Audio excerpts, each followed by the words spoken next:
Oi gente, tudo bem? Então, tô aqui para poder falar um pouquinho sobre a Palavra de Deus. Eu vim bem relutante porque tinha muito tempo que eu não compartilhava nada sobre a Palavra de Deus, sobre tudo que está escrito, sobre o reino mesmo, sabe? E eu vim bem relutante também porque, sabe quando dá aquele friozinho na barriga que você fala assim, poxa vida, eu não sei falar, ou então eu posso ser mal compreendida, ou então tem pessoas que sabem falar melhor do que eu, mas é como se diz aquele ditado, ninguém é tão pobre que não tenha nada para oferecer, e ninguém é tão rico que não tenha nada o que receber, né? Então vamos lá. Hoje eu ouvi essa palavra, ela foi compartilhada no 459, que é um grupo do Pablo Marçal, no YouTube. Se vocês tiverem interesse, eu acredito que eu já até compartilhei com todo mundo que está aqui sobre esse grupo 459 do Pablo Marçal no YouTube. É de terça a sexta que ele faz essas lives, e lá ele compartilha várias coisas sobre o reino, sobre a palavra de Deus, sobre prosperidade, muitas coisas boas mesmo. E eu espero muito que vocês aproveitem. Vamos lá, sem mais delonga, porque o vídeo já vai ficando mais longo. A palavra que eu vou ler aqui, ela está escrita em Lucas 12, a partir do verso 16, para que todos vocês consigam compreender aquilo que chegou no meu coração através da live de hoje, através da minha leitura pessoal, e aí eu fui lendo mais algumas coisas e eu vou compartilhar agora. Lucas 12, do 16. Aí tá falando assim, eles proferiu ainda uma parábola dizendo, o campo de um homem rico produziu com abundância. Quer dizer, ele proferiu uma parábola, ele estava ensinando, Jesus, ele estava o tempo todo ensinando alguma coisa, mostrando alguma coisa a respeito do reino dele, a respeito do céu. O campo de um homem rico produziu com abundância, quer dizer que campos prósperos, eles sempre estão produzindo alguma coisa. E nesse versículo que a gente pode encaixar o nosso coração como um campo, como uma terra. Será que a terra do nosso coração é fértil? Será que a terra do nosso coração ela é própria para produzir, para poder frutificar? Será que a gente está nesse propósito ou será que a gente não tem produzido nada? Então, assim, esse campo aqui ele vai falar sobre prosperidade. Então, no caso, é a nossa vida, sabe? A nossa vida ela tem que ser próspera, a nossa vida ela tem que produzir alguma coisa. E arrazoava consigo mesmo, dizendo.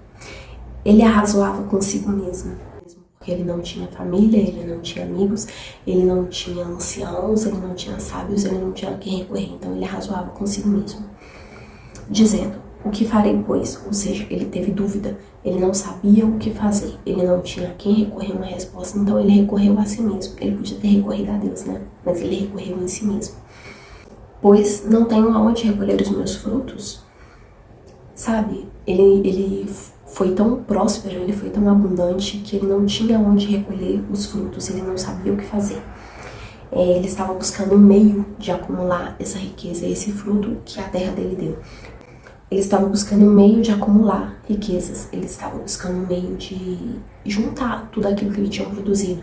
E como em Mateus 6,19 fala, não ajunteis tesouros na terra, então ele estava procurando fazer uma coisa que estava totalmente fora da palavra de Deus. No 18, e disse, farei isso. Quando ele fala isso, farei isso, ele tomou uma decisão. Ele já tinha decidido o que fazer no coração dele, e aí ele põe em prática. Destruirei os meus celeiros e reconstruí-los-ei maiores. Ou seja, ao invés dele pegar toda aquela riqueza que estava ali, todos aqueles frutos que estavam ali e distribuir para talvez pessoas que precisassem. Não é possível que ele não conhecia uma pessoa pobre, uma pessoa que estava passando necessidade, que ele não podia dividir aquele ali, que ele não podia transbordar na vida de outra pessoa. Se você pensa o seguinte, se ele construiu um celeiro numa proporção, num tamanho, quer dizer que era aquele tanto que ele precisava, né? Se Deus deu mais do que aquilo que ele precisava, por que que ele não transbordou? Por que que ele não multiplicou isso na vida das outras pessoas? Não, ele preferiu construir um lugar muito mais alto, muito maior, para poder acumular muito mais riquezas. Recolherei todo o produto e todos os meus bens.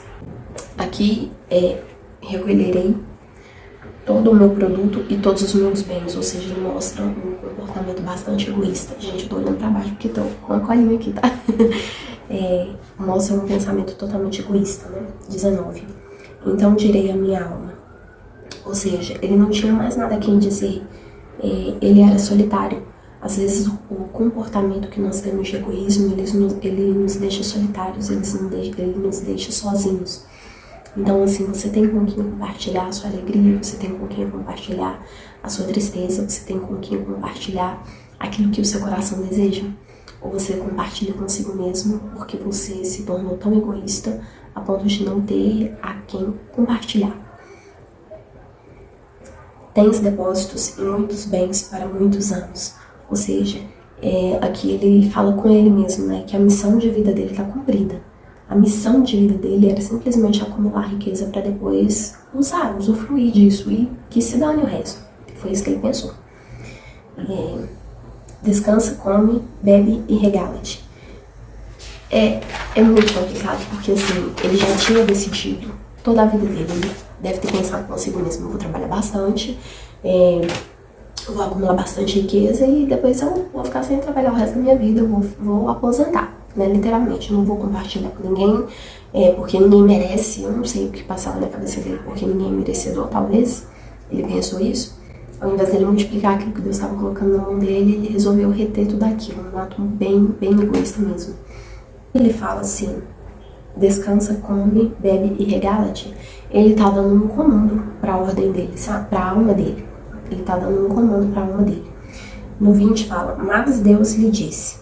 Quando fala mas Deus lhe disse, é porque às vezes a gente pensa assim, porque a gente não tá falando, não tá proferindo as palavras, às vezes Deus não tá sabendo o que tá acontecendo. Ou às vezes as nossas palavras são muito bonitas, mas a gente pensa que Deus não sabe o que tá no nosso coração. Mas Deus, ele esquadrinha o nosso coração e ele sabe aquilo que se passa aqui dentro.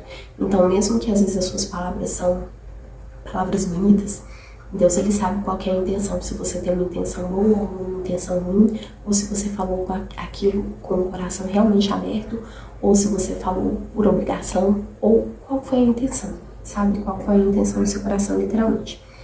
E Deus lhe disse, louco, essa noite te pedirão a tua alma. Ou seja, em Eclesiastes fala que tudo tem um tempo determinado debaixo dos céus, né? Então aqui a gente está no tempo de plantar e no tempo de colher, no tempo de obedecer ou desobedecer, no tempo de fazer aquilo que Deus quer que a gente faça ou escolher não fazer. A gente tem esse livre-arbítrio, mas vai chegar um tempo onde Deus vai pedir as nossas contas e aí, o que a gente vai poder falar? O que a gente vai falar com Ele? Essa noite te pedirão a tua alma, e o que tens preparado, para quem será? Então é muito complicado, para quem será? Foi para o mundo? Foi para bens materiais? Foi para alcançar pessoas? Ou foi somente para nos satisfazer? Qual que é o nosso propósito? Qual que é o nosso objetivo? Às vezes a gente pede a Deus tantas coisas e às vezes a gente não tem um propósito diante de Deus mesmo, sabe? A gente tem às vezes só o nosso próprio propósito. Às vezes a gente tem só satisfazer a nossa alma, satisfazer o desejo do nosso coração, a nossa vaidade. Às vezes a gente não tem um propósito maior. Eu não tô falando que a gente não pode aproveitar as coisas, que a gente não pode desfrutar das coisas. A primeira coisa que Deus fez, depois que ele terminou o mundo, que ele terminou de fazer o homem, ele desfrutou de toda a criação dele. Então a primeira coisa que a gente deve fazer, sim, é desfrutar, é aproveitar aquilo que está na nossa mão, é aproveitar a nossa família, aproveitar o nosso dia, aproveitar o nosso tempo, o nosso dinheiro, em desfrutar, em nos alegrar com isso. Mas depois disso, tem mais algum propósito? Depois disso, tem mais alguma coisa para ser feita? E o que está sendo feito? A gente está só acumulando a riqueza. Quando eu falo riqueza, não é só questão de dinheiro, mas questão de conhecimento. Às vezes a gente se preocupa tanto em aprender, e a gente não se preocupa em transferir esse conhecimento para frente. Mas quando a gente não transfere esse conhecimento para frente, esse conhecimento ele morre em nós. Isso é muito triste. A gente fica como se fosse um mar morto, que só retém, tanto que tudo que cai no mar morto morre, porque acaba ali. Se ele fosse um mar onde desaguasse em outro lugar, onde tivesse outro propósito para poder servir outras vidas, ele seria um mar vivo, ele seria um mar maravilhoso, mas não, ele é um mar sem propósito, ele é um mar onde só retém tudo aquilo que chega até ele. Então, o que a gente tem feito com o que tem chegado até nós? Com o dinheiro, com o ensinamento, com o recurso, com tudo. Qual que é o propósito? O que, que a gente tem feito com isso? Então, assim, essa palavra, ela bateu muito forte no meu coração, porque eu tenho buscado estudar muito, mas às vezes eu fico pensando, poxa vida, eu não sei falar o que, que as pessoas vão falar sobre mim, o que, que as pessoas vão dizer quando eu postar, ou quando eu fizer tal coisa assim, ou assado. Mas eu vou te falar uma coisa que hoje isso não pode importar, sabe? A gente tem que falar para as pessoas o que chega até a gente. Porque quando a gente multiplica isso, a gente está transmitindo vida.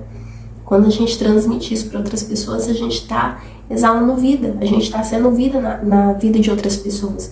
Outras pessoas, às vezes, só precisam de uma palavra que, às vezes, teria saído da nossa boca se a gente tivesse dado lugar. E, no entanto, o que a gente tem feito com o conhecimento, com o recurso, com o dinheiro que chega na nossa mão? Acaba. Fica só retido pra gente, fica só guardado pra gente. É muito triste isso. E no 21 tá escrito assim: assim é o que entesoura, entesourar, quer dizer que é se endinheirar, aprender e reter esse conhecimento. Assim é para o que entesoura para si mesmo e não é rico para com Deus. Para si mesmo, egoísmo. Sou eu. E quanto a mim, quanto a mim. E quanto às outras pessoas que estão do seu lado, precisando de uma palavra sua, às vezes morrendo. E quanto, às vezes, aquela pessoa que olha o seu perfil todo dia buscando uma palavra de refúgio e a gente que se diz crente não fala nada. E quanto a essas pessoas? Às vezes a gente não quer colocar no perfil, às vezes a gente não quer colocar no status, mas a gente tem que falar para as pessoas, de alguma forma, essa palavra tem que chegar até elas. Mas não é rico para com Deus. Rico para com Deus, quando a gente é rico para com Deus, de acordo com o que Deus quer que a gente seja, a gente está canalizando esse conhecimento, a gente está canalizando esse recurso, a gente está canalizando os nossos bens para servir o reino. E às vezes você fala assim comigo: Verônica, eu não tenho tanto dinheiro a ponto de fazer doações, eu não tenho tanto dinheiro a ponto de ajudar as pessoas. Então ajuda com o que você tem. Hoje, no momento, eu também não tenho esse recurso para sair distribuindo deliberadamente. Eu não tenho o recurso financeiro, mas eu tenho o conhecimento, mesmo que seja pouco. Então, mesmo que seja pouco, eu vou ajudar. Mesmo que seja para 10 pessoas, para 5 pessoas, para 2 pessoas, se eu conseguir ajudar uma pessoa, já está válido esse conhecimento que eu passei para frente. Ajudou uma pessoa. Ajudou uma pessoa a não desistir da vida, ajudou uma pessoa a não desistir do projeto dela, ajudou uma pessoa a não desistir de Jesus. Então, é nisso que a gente tem que se focar. A gente não tem que se focar no momento em conseguir falar para 1000 pessoas, ou falar para 50 pessoas, ou falar para 100 pessoas. A gente tem que se concentrar em falar pelo menos para uma pessoa, porque se uma pessoa ouvir alguma coisa da minha boca que for boa para ela, que for produtiva para ela, já tá valendo. Já tá valendo, entendeu? Então é isso. Quando Deus me dá mais, quando Deus me dá mais do que eu posso gastar, está na hora de gastar na vida de outros, de fazermos chegar a outros. Então, o nosso coração, ele é como um celeiro, que ele é feito um celeiro.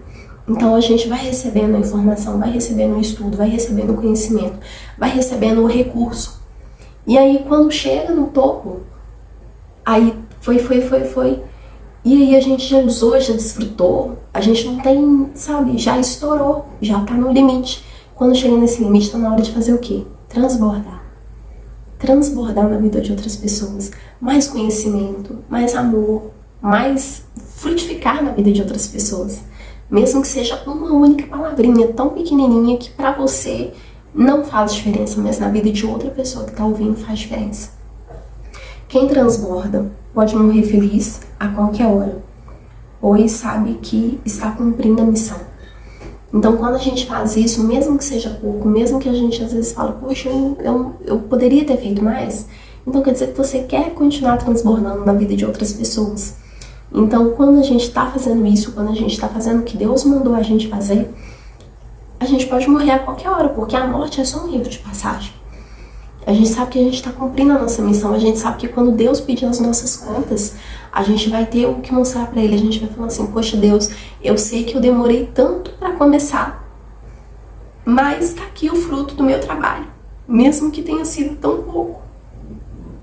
Assim como na parábola do mordomo infiel, que aquele mordomo infiel, ele cuidou dos bens daquele cara de qualquer jeito, mas quando ele sabia que o moço estava chegando, ele pegou e foi lá e correu e resolveu tudo. Mesmo que a gente seja como ele. A palavra diz que o mordomo infiel ainda fez mais do que os crentes, mais do que os que receberam uma missão e deveriam estar fazendo.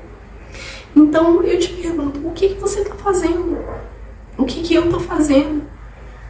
É muito difícil eu chegar aqui para poder falar essas coisas, porque eu não me sinto preparada.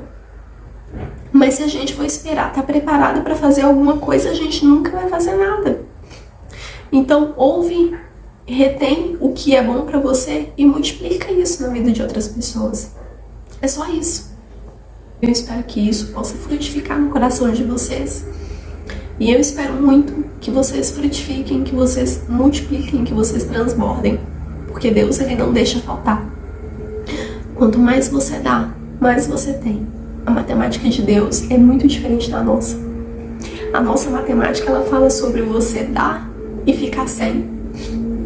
Mas a matemática de Deus é assim, quando você dá, aquela oferta chega no céu e Deus transborda mais na nossa vida. Amém? Que você possa ouvir com o coração aberto essa palavra, que você possa multiplicar. E se você quiser, você pode transmitir esse vídeo para outras pessoas também que precisam ouvir disso, tá? Beijo.